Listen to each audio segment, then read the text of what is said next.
The curriculum for primary education as recommended by the 1959 Commission.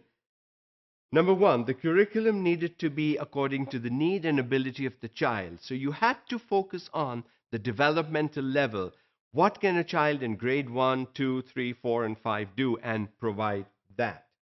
Practical and planning methods were to be used. In other words, simply providing the theoretical background was not seen as a good way to provide primary education. The curriculum had to be practical, had to be hands-on. The students had to be doing things.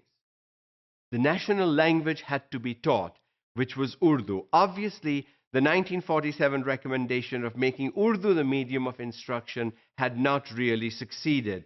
And so, if Urdu was not to become the medium of instruction, at least the national language should be taught as a subject at the primary level. A sense for the dignity of manual work be created, and this ties in with the vocational or the technical piece of education, that was also seen as important and should continue. A passion for patriotism be increased among children. That's the national spirit, the good citizenship. How can you be patriotic to your country? What are your duties towards your country before you look at what rights and privileges does the country offer you? The national anthem be sung every morning at assembly and the Pakistan flag be hoisted was a recommendation for schools through this commission of 1947, a step in trying to build national unity and forge this patriotic feeling among young people. Organization of primary education.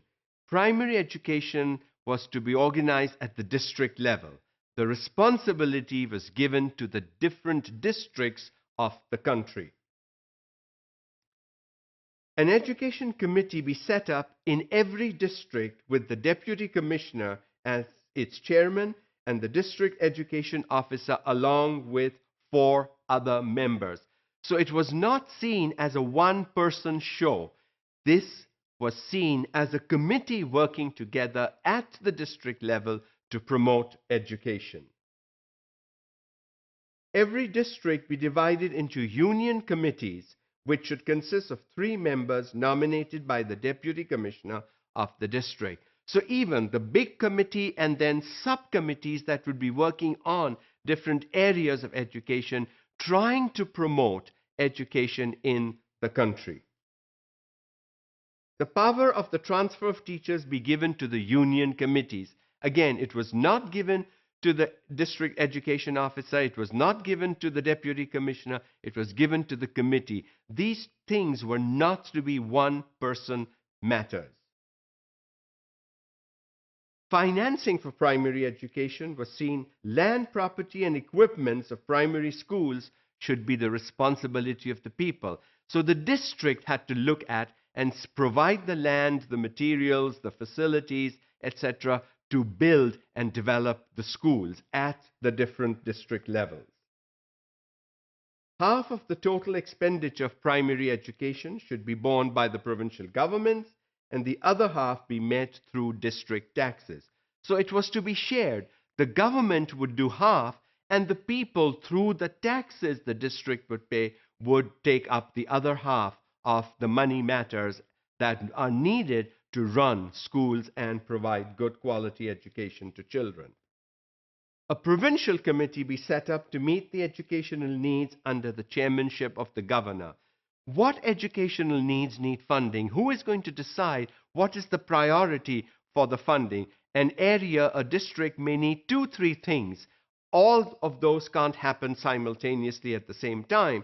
Therefore, a committee at the provincial level would look at and make these sorts of recommendations. Similarly, such a committee be set up at the central level under the chairmanship of the Minister of Education, and this committee should supervise and harmonize the work of the provincial committees. Again, still in 1957, 11, 12 years into independence, it was still seen important that the provinces provide the same level and quality of education to all the people. in order to forge national unity. So a central committee was also recommended. And the central committee should present its annual report to the president. That would show that all the provinces are working on an equal footing and providing the same level of education to all children of Pakistan.